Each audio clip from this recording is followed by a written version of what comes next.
This guest today is going to blow your mind. Her story is so incredible. I actually met her on season 1 of Escaping Rock Bottom, connected to me by a friend of mine.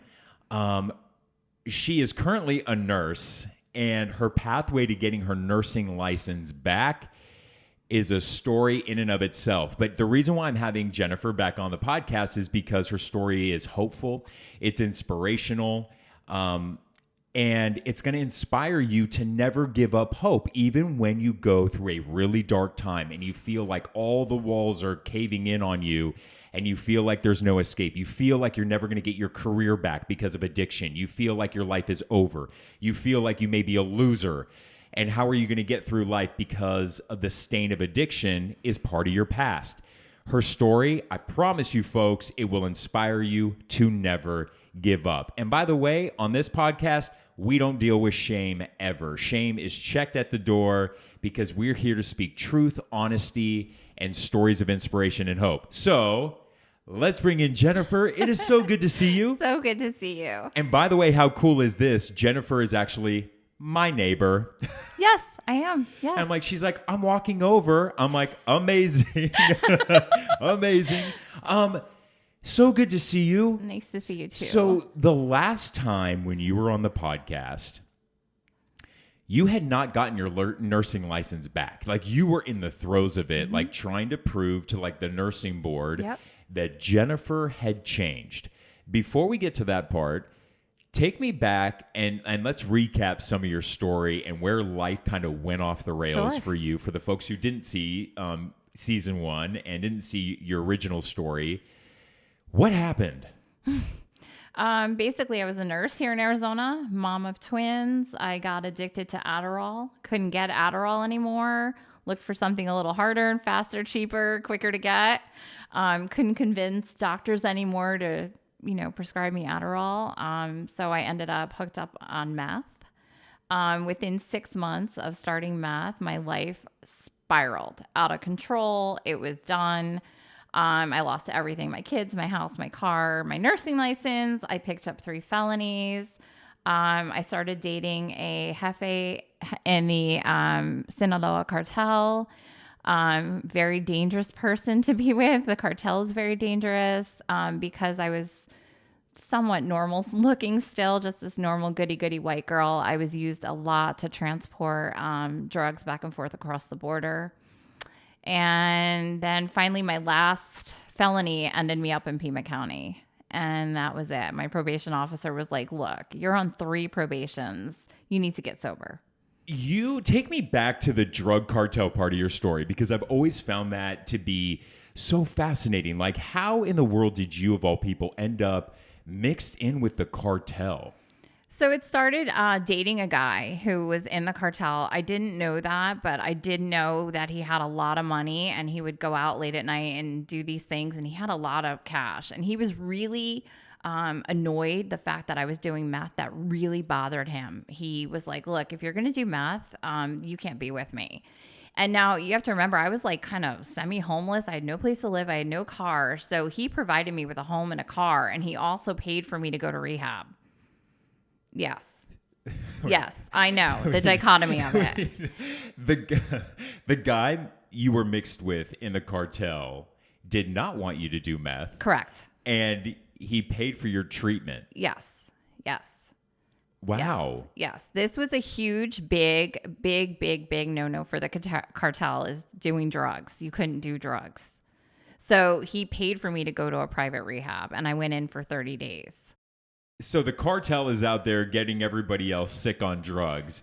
But if you're part of the cartel, they don't want you doing drugs because they know how bad it is for you and the things you'll do when you're high. Absolutely. They don't want anything to do because they know that, I guess in their idea, they can move successfully pounds and pounds of marijuana across the border easily through their funnels on the Tohono O'odham reservation. They pay people off to be able to do that. They know that can happen more successfully versus somebody going to like a dealer's house in El Mirage and getting busted and linking it all back. That's the thinking. They have that system down there so perfect that very, very few gets caught up. Very few. A lot goes through because they have people that they pay off through the reservation. I mean, I could do a whole podcast on this. But So wait a second. So where were you at as far as like your nursing and medical career when you were getting caught up with the cartel?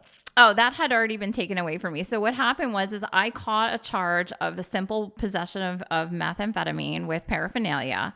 And I remember going through 4th Avenue, and that's the jail where you have to go through and they screen you and are you going to kill yourself and are you pregnant, peeing a cop, and they make you talk to a nurse. And the nurse said to me, well, what do you do for a living? And I said, well, I was a nurse. And she goes, what kind of a nurse? And I'm like, an RN. And she goes, you're not anymore, honey. We're going to tell the board about this. So when I ended up going to court, the district attorney did go ahead and they let the board know. So they sent me notification that I was being brought up on charges, but I was in jail. So I could not answer those charges. So I lost my license by default because I didn't respond back. What did that do to you mentally? Because I would just think about like if, let's just say, because I was using in hardcore like 10 years while I still was a news anchor and a news journalist. And even at the depths of my addiction in Los Angeles when I was a reporter at KTLA 5 News there, like would get high in the parking lot at one point. I mean, that's how bad it was, right? We do just crazy, insane things. But like I never lost my job and they never found out I was doing drugs. And I can only imagine like what that would have done to me. It honestly scares me because I wonder if I would have lost so much hope in the throes of my addiction that I don't know if I would have taken my own life or maybe I would have overdosed just as a coping mechanism and died from an overdose in that way. What did that do to you mentally when you realized that your nursing license was taken away? Or did you not care? Let's see. I cared, but when you're an addict, you tend to blame other people. Just like losing my children, I blame their dad. Oh, he's so rude. He can't let me have my kids. I'm going to go after him. I'm going to get him in court. He's so wrong. It's the same thing with the board of nursing. How dare they? Who do they think they are? I know so-and-so was stealing fentanyl and da-da-da-da-da, because you're an addict and you want to make excuses. So I think I had a lot of anger, just like I did at my ex-husband, who was, I mean, come on, like now sober, the guy was protecting his children. Like, look what his ex-wife was messed up with. So that was my anger towards the board of nursing. Like, oh, they think they're so high and mighty and, they can just take nursing license like that. Like, and I didn't think I had a problem too. So, I mean, that was the other part of it. But so then you get caught up with the cartel and like life goes super sideways for you. Very. And then what got you sober? What started to get you on the path to sobriety? So I was what we would call a dry drunk. So he did put me in a rehab and I quit meth and I was super sober and I had started to rebuild a relationship with my children. I was on probation. I was doing really good at that. I was dropping my clean UAs. I was paying off my fines. I had a little job. Everything was great. In fact, my girlfriend owned a boutique store inside the Biltmore and she let me work there. And she was in the program and they had this really cute store and it was wonderful. Well, the guy that I was with, so when you're sober, but you're still associating with people that are not doing the right things. So yes, I was sober. I was going to probation. I was doing everything I should. He was still running drugs for the cartel.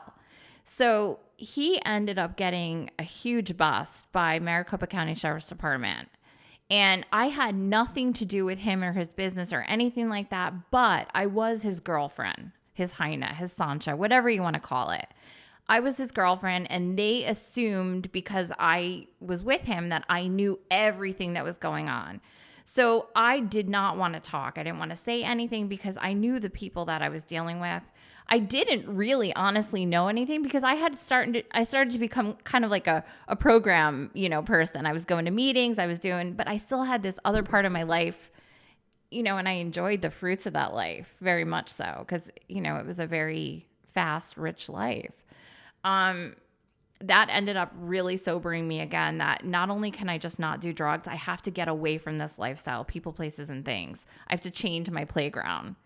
So he got taken away. I had a badass plug for Jason Lamb lawyer, great attorney that got me a really what he would call a white collar safe charge. And the charge was hindering prosecution. We know you know something, but we're not going to get it out of you. And it's also kind of a you didn't snitch charge. And he did that to protect me. Wow. Okay, so let's fast forward to the most inspirational part of your story. Sure. Because you eventually had to go in front of the medical board of Arizona. What was that like? And what did you say to him? I have goosebumps thinking about it. Okay, so I consulted Jason Lamb before I did so. He's a criminal attorney here in the Valley, but he had plenty experience with this.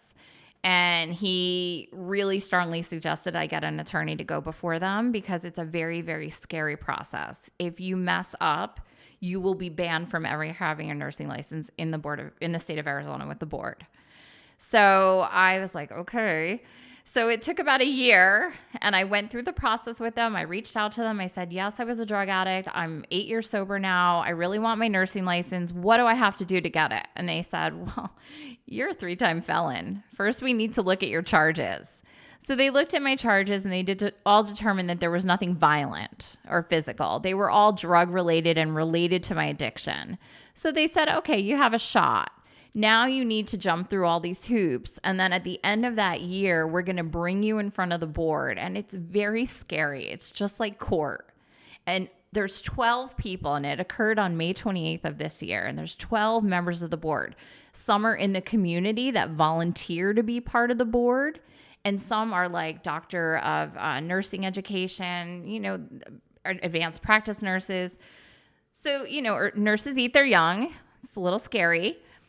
I went there. My docket was called at 5:15 p.m. It was 9 in the morning. I got there. I sat there all day staring at a vending machine, listening to them reject nurses left and right. What was going through your mind? I was terrified, and I kept telling myself, do not be fearful. I literally, you're going to laugh, but I listened to Let It Go from Frozen on the way there in the car.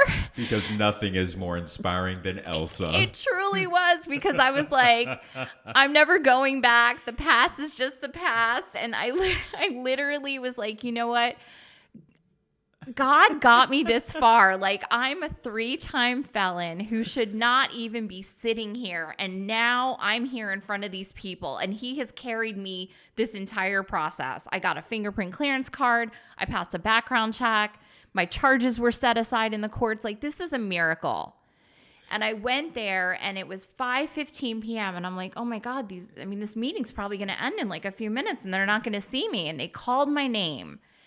And I don't even know what came out of my mouth. I had a letter prepared, and it was just rambling of me about, I'm so sober and I'm doing so good, and please give me back my nursing license. And all of a sudden, the president of the nursing board, she made a motion. She said, I'm going to make a motion to reinstate this nurse's license. And she listed off the parameters, like she has to take a refresher course, and she's going to have to go through drug testing, whenever we call her, blah, blah, blah, little mini things. And I just sat there, and I'm telling you, as every time somebody else said yay to her vote, they could say yay or nay. Every time somebody said yay, I literally just, my head dropped further and tears fell from my eyes because it was just so emotional. It's something I wanted for so long. I got my kids back. I got, my credit score back. I got my family relationships back. I own property. I have first world problems. But I wanted my nursing license back. And it is so possible. If you are out there and you're hearing this, it is not impossible. Do not let fear stop you. It's a liar. Did anybody say nay? No. They didn't? Mm-mm. They all said yay. They all voted yay. Okay, I just got the goosebumps. Like, damn, girl, I just got freaking goosebumps all over. And Brandon, let me tell you, I did my homework, and I went back through every board of nursing meeting notes that had been held in the last 2 years. And there was one person who voted no every time she voted nay. And I'm like, this lady's going to say nay. She's going to say nay. Because she said it for everybody. I looked through all the meeting notes, and she even said yay. She said yay. Okay. They saw that I recovered. They saw it in me. And, okay, I just learned a life lesson in this, or a lesson in this, and I'm going to ask you what the life lesson is from that moment. The life lesson I get is this. In recovery, like I would work, I'd probably have worked in the 10 plus years I've been sober. I've probably worked with over 200 guys in recovery, mentorship and sponsorship. And one of the things that newcomers always want to do when they get into the rooms that I noticed, at least the guys I worked with in my experience, they'd be like, Brandon, like, I just want to go make amends to everybody now. I just want to go say I'm sorry. They don't even know what the word amends means. Let's be real. They're like, I just want to go back and I want to say sorry to this person, this person, this person. You know what I tell people all the time is this. I always say, relax. I said, words are empty, actions are everything. Mm-hmm. I'm going to repeat that. Words are empty, actions are everything. And I said, don't worry about repairing relationships with your parents right now. Don't worry about repairing any relationships. The only relationship you need to repair right now is the one with yourself. And I said, because if you just focus on you, naturally everyone around you will see you changed, and that's what they'll accept. If you just go to somebody and say, I'm really sorry for this, I'll never do it again, if it's not backed up by action, it means nothing. And I said, relationships will naturally repair themselves if you just do the work on yourselves and you change your actions, you change your behavior. What I believe that board saw that day was not a bunch of letters sent in on your behalf. Correct. They didn't see like, oh, she can write a nice paragraph. She can present herself well. What they saw was a changed Jennifer. What they saw that day was somebody who said, my life was a mess. I'm going to work and repair. I'm going to get my kids back in my life. I'm going to get everything back in my life. And naturally, Jennifer, what they saw was she did the work. She has changed. And she can actually help other people, show that it's possible. What's the life lesson you learned? Well, I would say definitely in line with what you're saying. Had I been a year sober and tried to go to the board and get my nursing license back, it wouldn't have worked. I kind of have this invisible pyramid in my mind, and I build these steps on everything. On the top is just total attainment of all things. And for me, time heals all wounds, and it really changes a person. And, faith without works is dead. I couldn't have gone in there 2 years sober, 3 years sober, 4 years sober and said to them, I'm changed. I'm good. I'm sorry about those things I did. I apologize. Look at me now. I'm so sober and I just want to be a nurse again. I had the motivation of wanting to be a nurse for myself, my ego. I want that title back. I want to be able to say I'm a nurse. I want to make good money. I want to work as a nurse and tell everybody I'm a nurse. I'm a nurse. Once I let that go and I changed my ego, my desire now is to prevent one nurse from ever sitting right here in that spot with the board of nursing ever again. If I can stop that, that's why I want to be a nurse. I never want a nurse to have to go through that shame and that guilt and feel that way, feel that there's nobody listening, or feel too scared to turn to your manager or to the director and say, I think I might have a problem, because you know why? Everybody runs to the board of nursing.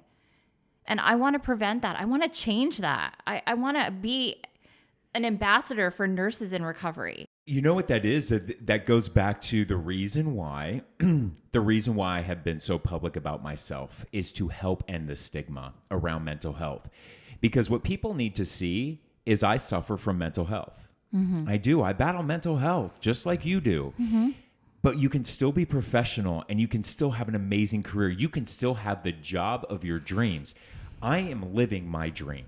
I love telling people stories. I love sharing other people's stories of hope, inspiration. But I want people to see me and see my story and say, if Brandon can be hired by CBS News in Phoenix and he can be the guy that delivers the evening news with trust, accountability, right? And he's also a recovered meth addict, damn, then that means I can do it too. And if we don't speak out, people like you and me, we're never going to give that hope to other people. And they're going to sit there in their misery, and they're going to sit there to be like, I'm a loser because that's what society looks at so many people with mental health issues, whether it be depression, anxiety, drug addiction. Something's wrong with me. Something's wrong with me. And they walk around with that scarlet letter that we as society constantly give people. And part of this podcast is about ending that stigma around mental health. I want people to see you, Jennifer, as a nurse and recovered addict. I'm a news anchor and recovered addict, and that is okay. And so that story that you have is so inspirational. Tell me a little bit about what the board thinks of you like now, and like what do your colleagues think about you now? Right. So I went under contract with the board, and what that basically means is that they give me 36 months to prove to them that I am who I say I am. And I jump through hoops for them on a daily basis, which is fine. I did start a nursing support group because all of a sudden all these nurses started coming out of the woodwork. I posted a little post in State 48 Nurses. It's just a nursing group. And I said, hey, I just want to stop the stigma. I know with COVID and the pandemic, people are having a hard time. Addiction, depression is up right now. It's at an all-time high. I really want to reach out to other nurses. This is not for shame. We're not going to harm you. This is not going to be something we tattle on the board to you about. I just want you to have a safe spot. And I opened this little cheesy Facebook group called Nurses in Recovery. And within an hour, I had like 46 members and then 65 members and then 110 members. And it was just growing. And I started to get all these PMs like, hey, I'm a nurse. I'm struggling. I think I might be an addict. And I want them to feel like they can come to me, and have the resources to be able to go and get them help without feeling like they're going to be punished. Brandon, everybody loves the comeback story. If I tell you, Brandon, we're going to go watch a movie, and I say, Brandon, you want to watch the movie about the rich girl who had an easy life and her dad bought her a Maserati and she went to the spa and she did everything and her life was perfect? Or do you want to watch the movie about the girl who had it all, lost it, was a train wreck, clawed her way back to the top, and she's now on top and she made it all the way back? I want to watch your story. You want to watch, and I want to watch yours, and we relate on that, and there's other people that relate on that for us. Okay, so do you know that you don't know this, but I'm going to let you know. I was supposed to have a recovered nurse on the podcast. And at the last second, she backed out because she was afraid she was getting in trouble by her hospital. Mm-hmm. And I said, okay, like you do you. Like, my God, like, I don't want you to ever feel like I'm going to get you into trouble. So like, don't come on the podcast. Like, I'm not going to try and convince you. If you're living in that place, I'm not going to, I know you take care of you. Then I was supposed to have another medical student on my podcast, and she was going to get her nursing license for the first time. And she has 4 years in recovery, 4 years sobriety. And at the last second, she called me to cancel. And she goes, I am so sorry. She goes, I'm really scared. I am 1 month away from taking my last test to become a nurse. I have 4 years of sobriety, but if they find out, I may not be able to become a nurse if they find out I have addiction in my past.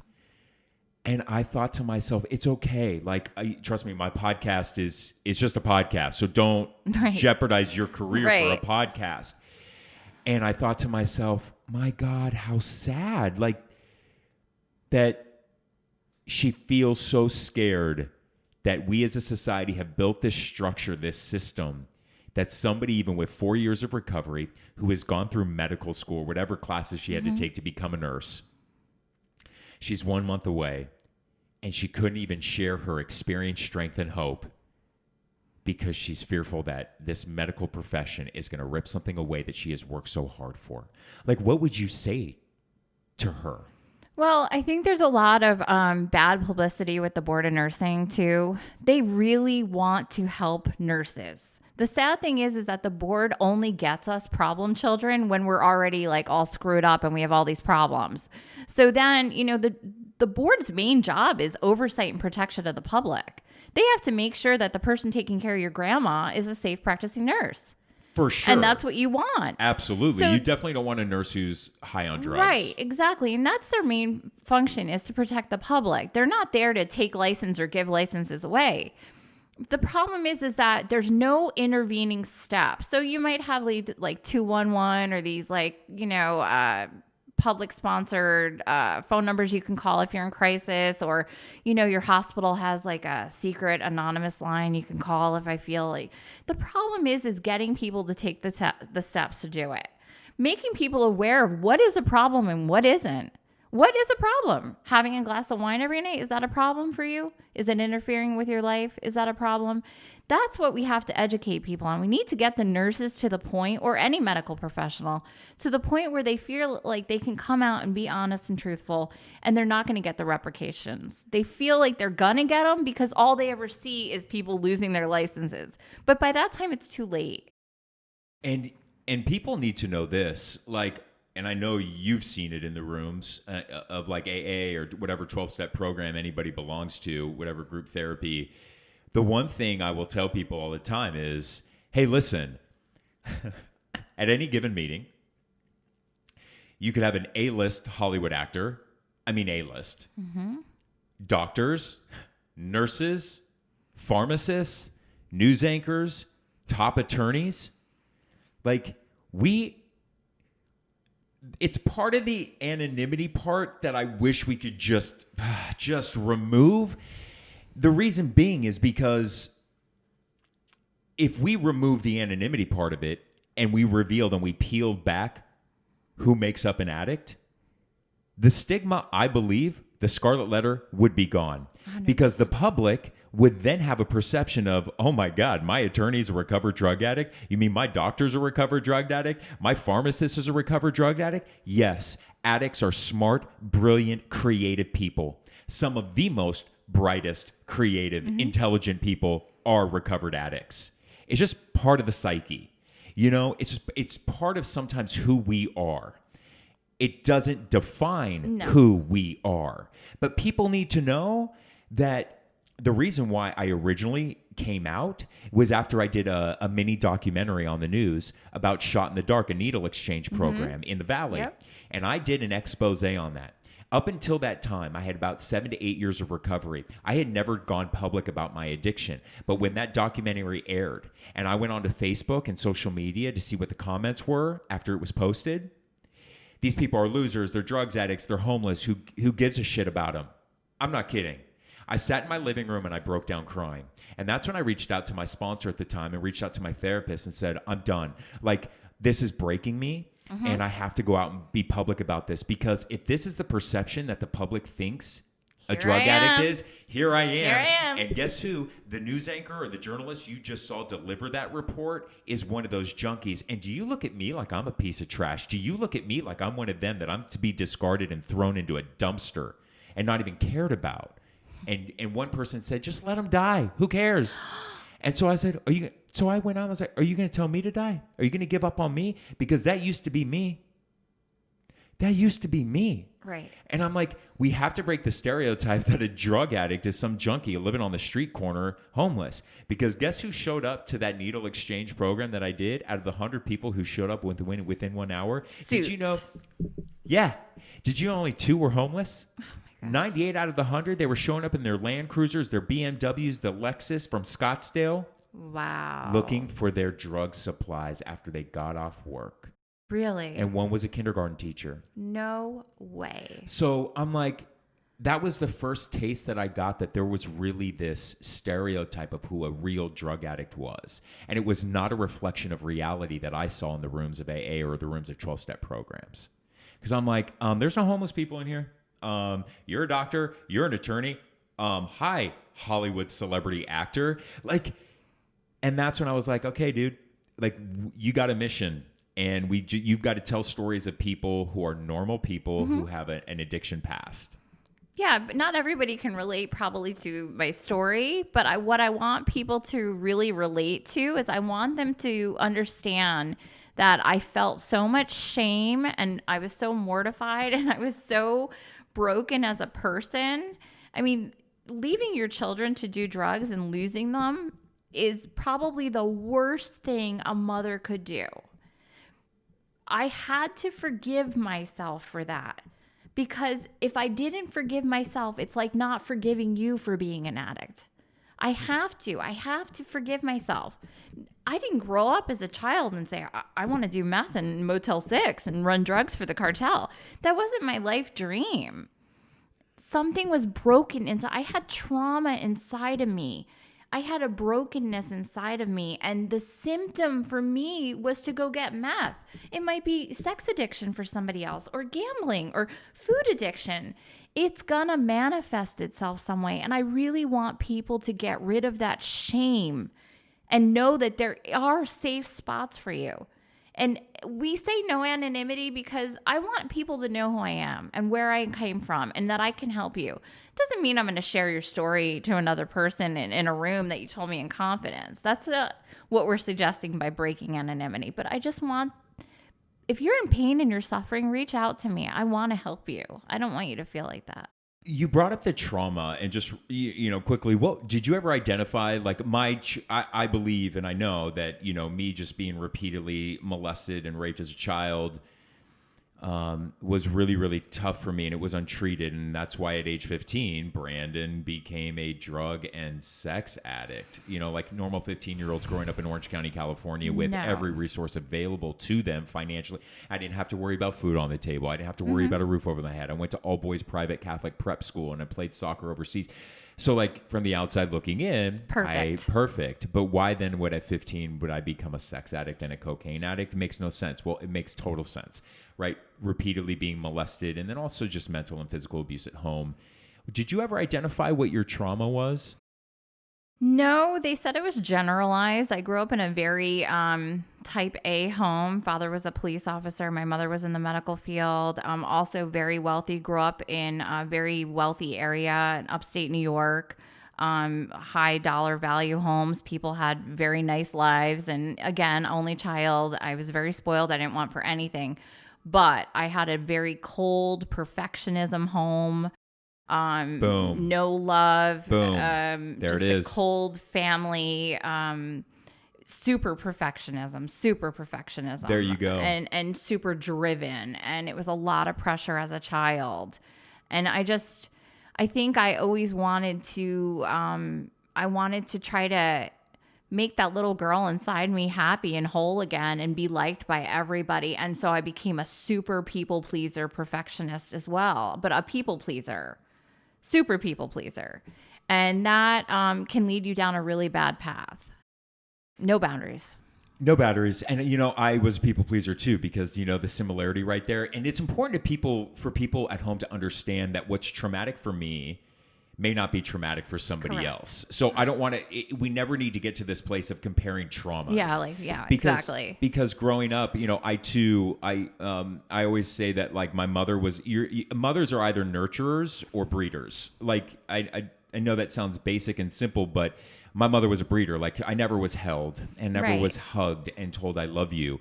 So what did that do? I became a people pleaser. Yes. Because I want that affection. Naturally, as a human, I want to be hugged. I had want lots that of affection. Animals. Did you have lots of animals? Yep. Like I always wanted little animals and cats, and even like as a little kid, I even had rabbits. Animals. Yes, I had rabbits like, too. Rabbits, but yes. I wanted something to fill in that emptiness I didn't have. Right. So I'm glad that we just even kind of briefly touched on that, because I think sometimes when people hear trauma, they may look at their own life. Well, they're like, well, I wasn't molested, so it couldn't have been it. So that's why I tell people, I'm like, listen, what is traumatic to somebody else may not be traumatic to somebody else. And just the simple fact of growing up in a home where you weren't shown that love and affection can easily detour and make you seek out something that makes you feel warm and fuzzy. Well, what makes you feel warm and fuzzy at the beginning? Booze and drugs. Right? It's just an escapism. It makes us feel better about ourselves because we're not living in that cold reality. Okay, closing thoughts. What do you tell the person? I'm so glad you started that Facebook group. I am so glad you supported that support group. What is the Facebook group again? Nurses in Recovery. Nurses it's a private in group. Recovery. It's a private group, but if you're a nurse and you're listening to this podcast, Nurses in Recovery, it's on Facebook. Yes. They can go to Facebook, reach out to you, and maybe ask for an invite. Yeah, absolutely. And it's private. It's confidential. Y'all ain't ratting on each other. No. Jennifer's not a rat. As a matter of fact, she wouldn't even rat out her cartel. So Thank you, Jason Lamb. Cheesy plug. Cheesy plug. So, final thought of hope and inspiration for those who may be struggling in this pandemic right now and who may be a working professional and is struggling right now in this pandemic. There is help available to you. I know it seems daunting. You know, you feel like shit and you know something's not right. And you go on Google and you're like, I don't feel good, or I'm depressed, and where do I go and what do I do? There's tons of resources here in the Valley. There is a lot of resources for the Valley. I just found out that actually Arizona was given like a $5 million grant for families and children for COVID, people related to COVID, depression that they might have being in the pandemic, lockdown. It's through Children and Family Services, and it's free, and they get you in with telemedicine and counseling. But there's help available. You don't have to live in that shame. I promise you. I know sitting on this side of it, I tell you, it's so easy and great and wonderful over here, but I can get you over here. You need to put one step forward and say, I need the help, and it'll be there for you. I promise. I love it. Thank you so much. I just adore every aspect you. of Jennifer. I love her energy and I love her story because it truly is. It really is one of inspiration. I mean, my God, she had everything ripped away from her by her actions, right? By her actions, that she had things being taken away from her. Mm-hmm. And one wrong step led to another wrong step. But what she had to do to get her life back was not easy, but it's possible. Mm-hmm. And I want you at home to know that however dark life may get and however depressed life may be at times, it doesn't always have to be that way. And that dark tunnel, I know it. I know what it's like to be in a dark tunnel and you don't see light at the end, but I promise you, there is light there. And there's a group of people who are waiting for you and willing to hug you and tell you they love you and support you. So just know that hope exists and that you can build whatever life you ever imagined. It's possible.